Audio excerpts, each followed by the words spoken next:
बिस्मिल्लाहिर्रहमानिर्रहीम। जनाब, stories share करनी है दो। पहली और बड़ी स्टोरी ये है कि पीटीआई ने फॉरेन फंडिंग केस में गैर कानूनी फॉरेन फंडिंग तस्लीम कर ली है। बहुत बड़ी पेशरफ्त है, या यूं समझें यू टर्न ले लिया है। अब ये अपने मौक़िफ़ के खिलाफ यू टर्न लिया है। मैं बताता हूं किस तरह। दूसरा ये है कि नईम बुखारी साहब फारिग हो चुके हैं। नईम बुखारी साहब को अदालत ने रोक दिया है काम करने से। नईम बुखारी साहब का केस दोबारा कैबिनेट को भेज दिया गया है। ये क्या है? अच्छा जनाब, पीटीआई ने गैर कानूनी फॉरेन फंडिंग तस्लीम कर ली है। कैसे? देखें, तहरीक इंसाफ ने, मैंने कहा ना कि अपने मौक़िफ़ से हट गई है, पीछे अपने मौक़िफ़ से यू टर्न ले लिया है। ठीक है, अब ये पता चले कि वो यू टर्न लेके अजीम पार्टी बनती है या उड़ जाती है। ये अब थोड़ा सा इस पे मैं तबसरा करूंगा, तजिया भी करूंगा। भाई देखें, पहले तो मौक़िफ़ ये था ना, फॉरेन फंडिंग पे मैं बहुत ही डिटेल्ड वीडियो बना चुका हूं, एक नहीं दो तीन बना चुका हूं। उसमें किसी को हो कि फॉरेन फंडिंग में क्या होता है तो वो मेरी डिटेल्ड वीडियोस पड़ी हैं, वो मौजूद हैं। एक तो बिल्कुल रिसेंटली बनाई है, इससे पहले भी बनाई है मैंने वीडियोस। तो पहले तो उनका मौक़िफ़ ये था ना कि कोई फॉरेन फंडिंग हुई ही नहीं है। भाई फॉरेन फंडिंग तो अलाउड ही नहीं है ना, यानी इलेक्शन लॉज के मुताबिक, पार्टी लॉज के मुताबिक, party rules, political party act के मुताबिक वो तो अलाउड ही नहीं है। ठीक है, और फिर इसके लिए दस्तखत करने पड़ते हैं, एक सर्टिफिकेट जारी करना पड़ता है हर पार्टी के सरबराह को अपने दस्तखतों के साथ कि हमारे पार्टी में कोई फॉरेन फंडिंग नहीं हुई, किसी किस्म की कोई गैर कानूनी फंडिंग नहीं है। ठीक, तो वो सर्टिफिकेट जाहिर है चूंकि कप्तान साहब सरबराह है तो कप्तान साहब के दस्तखतों के साथ जमा है। अब क्या हुआ? अब क्या कहा गया? अब यह कहा गया, स्क्रूटनी कमेटी ने सवालात भेजे, उनके जवाब में तहरीरी जवाब जनाब दाखिल हुआ है इलेक्शन कमीशन ऑफ पाकिस्तान के पास, स्क्रूटनी कमेटी के पास। और यह कहा गया कि अगर इमरान खान की तहरीरी हिदायत के बाद रजिस्टर्ड 2 अमरीकी कंपनियों ने कोई गैर कानूनी फंड्स इकट्ठे किए हैं तो इसकी जिम्मेदारी कंपनियों के इंतजाम संभालने वाले एजेंट्स पर आयद होती है। लो जी, ये यू टर्न। अगर कुछ बच्चों को या जवानों को समझ ना आई हो तो मैं जरा मजीद भी आसान करके समझा दूं। इल्जाम यह है ना कि अमेरिका से भी फंड आए, मिडल ईस्ट से, सऊदी अरब से फंड आए, और इवन यहां तक भी है इल्जाम कि इंडिया और इसराइल से भी फंड्स आए और गैर कानूनी फंड्स आए। और सबसे ये तो संगीन तरीन इल्जाम हो गया ना। अब अमेरिका में भी ये कहा गया कि जनाब 2 कोई कंपनियां कायम की थी, कप्तान साहब ने अपने दस्तखतों के साथ कंपनियां कायम की थी, उन कंपनियों के जरिए फंड्स इकट्ठे किए गए और फिर वो फंड्स पाकिस्तान मुंतकिल हुए और फिर वो जनाब पीटीआई के मुलाजमीन के या पीटीआई के लोगों के प्राइवेट अकाउंट्स में आए। ठीक है ना, और ये फॉरेन फंडिंग का केस है सारा। तो अब उन्होंने कहा कि नहीं जी, कोई ऐसे फंड्स नहीं थे, फॉरेन फंडिंग तो थी नहीं, इलीगल फंडिंग तो थी नहीं। अब यह कहा गया कि जो कंपनियां कप्तान साहब के दस्तखतों के साथ, ये पीटीआई ने जमा करवाया है जवाब, कि जो कंपनियां कप्तान साहब के दस्तखतों के साथ वहां पे कायम हुई थी अमेरिका में, अगर उन्होंने कोई पुट्ठा काम किया भी है तो कप्तान थोड़ी जिम्मेदार है, वो तो वही एजेंट जिम्मेदार हैं जो उन कंपनियों का इंतजाम और इंसराम संभाल रहे थे। अब जनाब ये मौकफ है। ठीक है ना, इसका मतलब यह है कि उन्होंने तस्लीम तो कर लिया कि फॉरेन फंडिंग तो हुई है, यानी जो मौकफ पहले था कि जी बिल्कुल इलीगल किसी किस्म की फॉरेन फंडिंग है ही नहीं, अब यह तो तस्लीम कर लिया कि फॉरेन फंडिंग तो हुई है। अब बैक फुट पे आ गए हैं कि अगर वो फंडिंग हुई है तो इसके जिम्मेदार इमरान खान थोड़ी हैं, इसके जिम्मेदार तो वही कंपनीज के एजेंट्स हैं। अच्छा, इसमें भी मैं आपको आखिर पे बताऊंगा कि अमेरिका में जब कोई कंपनियां इस तरह के रजिस्टर होती हैं तो क्या पढ़ाया जाता है, होता क्या है सिलसिला। इस पे भी मुसीबत पड़ेगी। एक बड़ी अजीबो गरीब मसले में फंस गई है पीटीआई। अब आप देख लें, अब ऊपर से ये सोने पे सुहागा कि जनाब 19 तारीख को मार्च हो रहा है, इलेक्शन कमीशन के सामने एहतजाज हो रहा है अपोजिशन का, पीडीएम का। वो एहतजाज जाहिर है ज्यादा दबाव बढ़ाएगा। अब हो क्या रहा है, अब फॉरेन फंडिंग केस में वो मान गए हैं कि जी फॉरेन फंडिंग तो हुई है लेकिन जिम्मेदार वो एजेंट्स हैं। मतलब मैं सोच रहा था कि अगर नवाज शरीफ साहब के बच्चों की कंपनियां हों तो वो डायरेक्ट वही जिम्मेदार हैं, और अगर कंपनियां हो यहां पीटीआई की या इमरान खान साहब की तो फिर वो एजेंट्स जिम्मेदार हैं। ये भी डबल स्टैंडर्ड्स हैं कि नहीं है? ठीक हो गया ना, है ना काम की बात। आगे चलें जनाब, आगे चलें। ताजा मौकफ का अब तो यू टर्न। मैंने कहा ना, स्क्रूटनी कमेटी ने सवालनामा भेजा और उसके जवाब में इन्होंने खुद तहरीरी जवाब जमा करवाया। अच्छा, अकबर एस बाबर साहब जो कि दर्द सर हैं पीटीआई के लिए, जिन्होंने केस ही बनाया था सारा 2014 में, नवंबर 2014 में, और 6 साल गुजरने के बाद अब कोई उनको उम्मीद पैदा हो गई है कि भाई जो है ना, बड़ा हौसला है वैसे इस शख्स का भी। मैं समझता हूं कि अकबर एस बाबर साहब को दाद देनी चाहिए उनके हौसले की भी। तो उन्होंने, जनाब उनके वकील ने कहा कि हमें पीटीआई की अभी तक भी यह सिलसिला है कि हमें पीटीआई की माली दस्तावेजात फराहम नहीं की जा रही। इनकार किया है स्क्रूटनी कमेटी ने और उन्होंने, उनके वकील ने एहतजाज भी किया है। अब मैं हैरान हूं कि वो खान साहब, मैंने पहले भी कहा कि जो बहुत ज्यादा फख्र महसूस किया करते थे कि जनाब देखें, खैबर पख्तूनख्वा वो पहला सूबा है, 2013 से 2018 इनकी हुकूमत थी ना, खैबर पख्तूनख्वा वो पहला सूबा है कि जिसने right to information act pass किया है। अब उठ के कोई बंदा भी चला जाए, वो जिसकी भी इंफॉर्मेशन निकलवाना चाहे, कोई भी शहरी हो, वो निकलवा सकता है उसको। तो अब वही राइट टू इंफॉर्मेशन एक्ट इधर भी गले पड़ा। अब आप यहां पे राइट टू इंफॉर्मेशन, वो वकील कह रहे हैं, अकबर एस बाबर साहब कह रहे हैं कि हमें जो है ना उनकी सारी माली दस्तावेजात की तफसीलात पीटीआई की दी जाएं, उनको इनकार कर दिया गया है स्क्रूटनी कमेटी ने। अच्छा, इन दस्तावेजात में वो 23 बैंक अकाउंट्स जिसमें 18 खुफिया हैं अभी तक भी, जो कि इलेक्शन कमीशन ऑफ पाकिस्तान के पास पोशीदा हैं क्योंकि उनको स्टेट बैंक ऑफ पाकिस्तान ने प्रोवाइड किए थे, वो भी अकाउंट्स निकलेंगे। ठीक है ना, अब अगर वो दस्तावेजात आती हैं तो वो अकाउंट्स भी इसमें शामिल होंगे। अब अकबर एस बाबर के वकला क्या कह रहे हैं? अकबर एस बाबर साहब के वकला का मौकफ ये है, वो कह रहे हैं कि स्क्रूटनी कमेटी ने इलेक्शन कमीशन ऑफ पाकिस्तान के 30 मई 2018 के हुक्म की खिलाफ वर्जी की है। कैसे? जिसमें 30 मई 2018 को, यानी पीटीआई ने, मैंने आपको उस वीडियो में भी बताया था ना कि पीटीआई ने मुतादिद दरखास्तें दी और उनमें से एक दरखास्त ये भी थी कि सारे केस को जरा खुफिया रखा जाए। ठीक हो गया ना, इन कैमरा प्रोसीडिंग हो। ठीक है, इन कैमरा। भाई बात वही है कि अगर आपने कोई पुठा काम नहीं किया, कोई गलत काम नहीं किया, तो आप इन कैमरा क्यों चाहते हैं? और कहा था कि जनाब इन दस्तावेजात को, स्क्रूटनी के अमल को, सब कुछ खुफिया रखा जाए। वो दरखास्त मुस्तरद कर दी थी इलेक्शन कमीशन ऑफ पाकिस्तान ने। इसी वजह से अकबर एस बाबर साहब ने आज कहा कि देखें, जो स्क्रूटनी कमेटी, हमने मांगा कि सारी दस्तावेजात हमें दी जाए, पीटीआई की जो माली दस्तावेजात हैं उनमें वो स्टेट बैंक के खुफिया अकाउंट्स भी शामिल हैं, तो खुफिया अकाउंट्स या खुफिया स्टेटमेंट्स। तो अब बात यह है कि इन्होंने नहीं दिया, तो इस वजह से इन्होंने इलेक्शन कमीशन ऑफ पाकिस्तान के 30 मई 2018 के फैसले की खिलाफ वर्जी की है स्क्रूटनी कमेटी ने। इसका मतलब स्क्रूटनी कमेटी किसी के कहने पर तो अभी भी वो चल रही है ना, किसी के कहने पे तो अभी तक भी किसी ने तो यूं समझ लें कि अपना अंगूठा रखा हुआ है ना उन पे ना। अब ये पता नहीं हाथ का है पैर का है, या चले आगे चलते हैं। अकबर एस बाबर ने बड़ा वैलिड पॉइंट उठाया और अकबर एस बाबर साहब कहते हैं कि जिनके खिलाफ इन्वेस्टिगेशन की जा रही है, अगर वही इस सारे अमल का इंतजाम संभालेंगे तो तहकीकात कैसे शफाफ होंगी? बिल्कुल वैलिड पॉइंट है। और स्क्रूटनी कमेटी ने पीटीआई के बैंक दस्तावेजात फराहम करने से इसलिए इनकार किया, यह भी अकबर एस बाबर साहब कहते हैं, इसलिए इनकार किया कि पीटीआई ने उसकी मुखालफत की थी और यहां तक कि ऑडिटर को भी पीटीआई के दबाव पर तब्दील किया गया। तो ये कौन कर रहा है भाई? अगर आपने कुछ, खान साहब तो कहते थे ना कि आपने अगर गलत नहीं किया तो स्टे के पीछे क्यों छुपते हैं?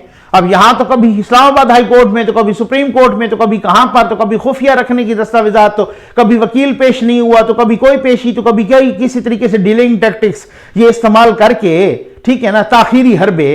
तो अगर आपने भी कोई गलत काम नहीं किया तो सरकार आइए, दूध का दूध पानी का पानी हो जाए। और जनाब आपने अगर गैर कानूनी फंडिंग कहीं से नहीं हुई तो फिर तो आप कर सकते हैं ना। असल में मसला ये है कि मैं आपको बताता हूं कि ये सारा कुछ जो सूरत हाल है ना, इस पे मैं आता हूं, मैं बताऊंगा कि ये सारा कुछ, अभी तो सऊदी अरब से भी फंड रेजिंग हुई है, उसका क्या चक्कर है और ये कंपनियों वाला। लेकिन मैं पहले थोड़ी सी बात इसके बीच में नईम बुखारी साहब वाले पे कर लूं। नईम बुखारी साहब वाले मामले पे अलग से भी वीडियो बनानी है, लेकिन बात यह है कि असल में मैं सोच रहा था, नईम बुखारी साहब को आज इस्लामाबाद हाई कोर्ट ने रोक दिया है काम करने से कि जी आपने, क्योंकि उन्होंने कहा कि आपकी जो तकर्री है वो सुप्रीम कोर्ट के फैसले के अगेंस्ट है। ठीक है ना, सुप्रीम कोर्ट का। अच्छा, वजारत इंफॉर्मेशन का भी जो है ना जो नुमाइंदा था या वकील था वो भी पेश हुआ और जनाब उनसे भी पूछा गया कि क्या आपने सुप्रीम कोर्ट का वो फैसला पढ़ा था? आपकी वजारत ने बगैर पढ़े फैसला वो कैबिनेट को भिजवा दिया। आपने कैबिनेट को भी माफ कीजिएगा, एम्बेरसमेंट में डाला। और इस्लामाबाद हाईकोर्ट जस्टिस अतर मिनल्ला साहब ने, चीफ जस्टिस अतर मिनल्ला साहब ने कहा कि नईम बुखारी साहब हमारे लिए काबिल एहतराम है, लेकिन उनकी तकर्री सुप्रीम कोर्ट के फैसले के अगेंस्ट हुई, इस वजह से उनको काम से रोका जाए और दोबारा उनका केस जो है ना कैबिनेट भिजवा दिया। अभी उनका केस मुलतवी हो गया है गालिबन 2 हफ्तों के लिए। अब बात यह है, मैं सोच रहा था ये उसी फैसले का रेफरेंस दिया गया जो अताउल हक कासमी साहब, जब अताउल हक कासमी साहब को नून लीग ने लगाया और उस वक्त जनाब बाबे रहमते साहब की जो है ना मेहरबानियों से और मोहब्बतों से वो इस तरीके से उनको किस तरीके से उनको एक बेइज्जत किया गया कोर्ट्स में बुला बुला के, उस वक्त जनाब सारे बगलें बजा रहे थे। भाई यही होता है कि जब आप इस तरह के फैसले होते हैं तो फिर वो फैसले पड़े होते हैं, फिर वो किसी पर भी अप्लाई हो सकते हैं। फिर वही तो आज जस्टिस चीफ जस्टिस अतर मिनल्ला साहब ने कहा कि आपने उसी फैसले को दोहरा दिया, आपने वही केस दोहरा दिया। कल को आप लोगों को इन्हीं लोगों को ऑब्जेक्शन था अताउल हक कासमी की इसकी अपॉइंटमेंट पर कि उनका कैसे, और वो अपॉइंटमेंट खत्म हो गई थी। अब उस जाहिर है उसी तरीके से तो उनको फिलहाल तो उनको काम से रोक दिया गया है। आगे जनाब अकबर एस बाबर साहब कहते हैं, और बल्कि वो क्या कहते हैं, बल्कि कानून कहता है कि किसी किस्म की भी पॉलिटिकल फंड रेजिंग जो है ना वो सऊदी अरेबिया में बैन है। ठीक है, आप पॉलिटिकल फंड रेजिंग सऊदी अरब में नहीं कर सकते। अच्छा, तो सऊदिया से भी हुई है फंड रेजिंग, मसला तो यह है कि पीटीआई की फंड रेजिंग सऊदिया से भी हुई है। अच्छा, वो हुई कैसे है? हुंडी के जरिए हुई है, और पीटीआई के लोगों के प्राइवेट अकाउंट्स में हुंडी के जरिए, यानी गैर कानूनी तरीके से, ठीक है ना, हुंडी के जरिए। आपको याद है वैसे धरने में खान साहब ने कहा था कि रकूम हुंडी के जरिए भेजो, याद है ना, जब बिल जलाए थे, ठीक है ना, जब बिल जलाए थे तो इसी तरीके खान साहब फिर यही होता है ना सर, जब इसी तरीके से जब बिल जलाए जाते हैं, कभी दिल जल जाते हैं, कभी बिल जल जाते हैं। खैर, हुंडी के जरिए उन्होंने कहा था कि आप हुंडी के जरिए भेजो, ठीक है ना, और बबांग दौल कहा था आपने बैंकों के जरिए, यानी एक बगावत पे उकसाया था। एक इस तरीके से उन्होंने जो है ना वो किया था उस वक्त, वो धरने में और कंटेनर पे थे। कंटेनर में आपको याद है ना कि जब बिलों को यूं करके आग लगाई गई थी, वो भी जमाने थे भाई, ठीक है ना। अच्छा, पीटीआई के अब प्राइवेट अकाउंट्स में वो पैसे आए और हुंडी के जरिए आए, इसके दस्तावेजी सबूत भी हैं, अकबर एस बाबर साहब ने दिए, और अकबर एस बाबर साहब ने वो हमारे साथ भी शेयर किए, और अकबर एस बाबर साहब ने कुछ वीडियोस भी, यकीन कीजिए कि वो डेफिनेटली वहां भी वीडियोस उन्होंने दी होंगी। तो वो जनाब वीडियोस में खुद मिडिल ईस्ट में लोग तकारीब जो है ना करके ये कह रहे हैं कि जनाब हाँ यहां से फंड रेजिंग करनी है और पीटीआई के लिए करनी है, हमारा वहां पर भी इस तरह का दफ्तर है और उन दफातर में बहुत सारा खर्चा भी होता है। जब जलसे होते हैं तो करोड़ों रुपए का खर्चा होता है, एक एक जलसे पे 3-3, 4-4, 5-5 करोड़ का खर्चा होता है। तो इस तरीके से बड़े बड़े फंड, और वो कह रहे हैं जनाब, खुद ओहदेदार कह रहे हैं पीटीआई के, ये बहुत बड़े लाखों में करोड़ों में भी लोग हैं जिन्होंने जो है ना करोड़ों के मिकदार में भी जो है ना फंड दिए हैं, और इस तरीके से तो वो तो वीडियोस मौजूद हैं। और जनाब अब उसके बाद जब कोई वीडियो अगर इंडिया या इसराइल की आ गई, अब आप देखें जो मैंने अहम नुक्ता उठाया था कि पीटीआई वाले कहते हैं साहब कि खान साहब तो जिम्मेदार हैं नहीं, जिम्मेदार वो एजेंट्स हैं कि जो उन कंपनियों का इंतजाम और इंसराम संभाल रहे थे। ये इल्जाम था ना कि जो 2 कंपनियां बनी खान साहब के दस्तखतों के साथ, यानी कि ऑफशोर कंपनीज, उन कंपनियों ने फंड्स इकट्ठे किए गैर कानूनी, और वो गैर कानूनी फंड्स यहां पे मुंतकिल हुए पाकिस्तान में, और वो पार्टी के फंड्स में आ गए, ठीक हो गया ना, वो लोगों के पास आ गए। अच्छा, पीटीआई के लोगों के पास, तो कहते हैं कि जनाब वो कंपनी, लेकिन बात यह है कि जब भी कोई किसी भी कंपनी में कोई भी जिम्मेदारी सौंपने से कबल माहिरीन ये कहते हैं कि अमेरिका का फॉरेन करप्ट प्रैक्टिस एक्ट पढ़ाया जाता है, FCPA पढ़ाया जाता है, बल्कि माहिरीन कहते हैं रटवाया जाता है। तो ये जो फॉरेन करप्ट प्रैक्टिस एक्ट का लुबे लुबाब है वो यही है कि चाहे वो मुलाजमीन हों, एजेंट्स हों, बशमूल कस्टम क्लियरिंग एजेंट्स हों, वकील हों, इदारा सबका जिम्मेदार होता है। यानी कि ये नहीं होता कि कोई एजेंट खाली जिम्मेदार है तो खुद इदारा जिम्मेदार नहीं है, या कंपनी का मालिक जिम्मेदार नहीं है, या जिसके खतों से कंपनी बनी है वो जिम्मेदार नहीं है। भाई ये एक्ट है, एक्ट, ठीक हो गया ना। और ये अमेरिका में जब भी कोई कंपनी रजिस्टर होती है तो फॉरेन करप्ट प्रैक्टिस एक्ट पढ़ाया जाता है, रटवाया जाता है। इसके जरिए आप जान नहीं छुड़ा सकते कि मैं जिम्मेदार नहीं हूं या फलां जिम्मेदार नहीं है, सिर्फ एजेंट जिम्मेदार हैं। ये वैसे इतना खतरनाक तरीन मामला है कि कल को एफएटीएफ में भी खुद यकीन करें कि पाकिस्तान के हरीफ इस्तेमाल कर सकते हैं, ये इंडिया इस्तेमाल कर सकता है इसी चीज को कि देखें हुक्मरान जमात एजेंटों के जरिए दूसरे ममालिक से रकम हासिल कर रही है और पार्टी को यह पता ही नहीं है कि अमेरिका से आने वाली रकम कानूनी है, गैर कानूनी है, चोरी की है, डकैती का माल है जो पाकिस्तान भेजा जा रहा है, वो कर सकते हैं। अच्छा, इससे पहले आप देखें ब्रॉडशीट में क्या हुआ। ब्रॉडशीट में जो जुर्माना हुआ था उसमें भी जुर्माना पे नहीं किया गया, 2 साल तक डिले किया गया, वो जुर्माना डबल हो गया। जब दोबारा वो ब्रॉडशीट ने रुख किया लंदन हाई कोर्ट का तो वो जुर्माना डबल हो गया, ठीक है ना। फिर वो डबल अब इसमें भी एफएटीएफ में इस्तेमाल हो सकता है कि भाई आप इस तरीके से तो आप जो कानूनी और आईनी फैसले होते हैं जो कोर्ट्स के, इंटरनेशनल कोर्ट्स के वगैरह, उनको तो मानते नहीं है, तो इससे ये भी इस्तेमाल। हालांकि खान साहब कहते हैं कि अपोजिशन वाले एफएटीएफ का काम आसान कर रहे हैं, ये तो खुद हुकूमत एफएटीएफ का काम आसान कर रही है। कभी फॉरेन फंडिंग को तस्लीम करके एजेंट्स के जरिए, कभी वो जो है ना ब्रॉडशीट में भी भाई, ब्रॉडशीट पे एक मैं और बड़ी तफसीली वीडियो जल्द ही बनाने लगा हूं, चंद घंटों में यूं समझ लें। ब्रॉडशीट के तो वो जो है ना परख्चे उड़ गए हैं ना खैर से, अपना खान साहब की करप्शन वाले मामले के और करप्शन वाले पूरे नैरेटिव के वो सूरत हाल हो गई ना कि ब्रॉडशीट के जरा मालिक क्या कह रहा है कि मेरे पास जो वफद आया, अब तो ऐसी दस्तावेजात सामने आ गई हैं कि जनरल मालिक साहब का नाम आ गया। जी हां, उसके मालिक ने मालिक का नाम बता दिया, ठीक है ना। ब्रॉडशीट के मालिक ने जनरल मालिक का नाम बता दिया कि उन्होंने मुझसे कमीशन मांगा। उनको कहता हूं कि ये वो कर लें, ये कर लें। उन्होंने कहा नहीं आप मुझे बताएं, आप मेरा, उनको बताया कि भाई एक अकाउंट है जिसमें $1 अरब के करीब है, तो उन्होंने कहा नहीं मेरा कमीशन कितना होगा, यानी आप अंदाजा करें। और फिर उसके बाद जो है ना और भी एक जनरल साहब का नाम है, वही जनरल साहब हैं जिनमें से नवाज शरीफ साहब ने भी उन 2 में से एक का नाम लिया था, तो वो जनरल साहब तो हैं, उनके भी कुछ नाम इस तरह से शामिल हैं।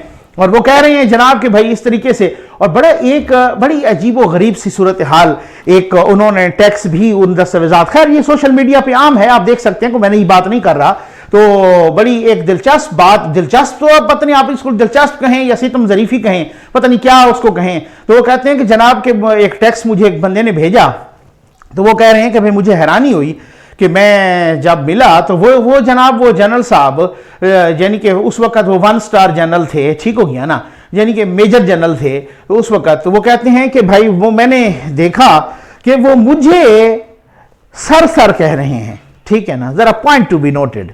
लेकिन उसके साथ बैठे हुए 2 फेडरल मिनिस्टर्स उसको, उन दोनों को वो नाम से पुकार रहे हैं ठीक है। यानी ये आप वो दस्तावेजात हैं जो लंदन हाई कोर्ट से निकली हुई दस्तावेजात हैं, ठीक है ना। वो कह रहे हैं कि जो मुझे वो जो जनरल साहब हैं वो मुझे सर कह रहे हैं, ठीक, लेकिन जो उनके साथ बैठे हुए 2 फेडरल मिनिस्टर हैं उनको वो नाम से पुकार रहे हैं। तो मैं अब क्या कहूं कि भाई जो है ना, हाय जमहूरियत तेरे नाम पे रोना आया क्या। मैं अब चले, उम्मीद है आपको वीडियो पसंद आई होगी। आपका बहुत बहुत शुक्रिया।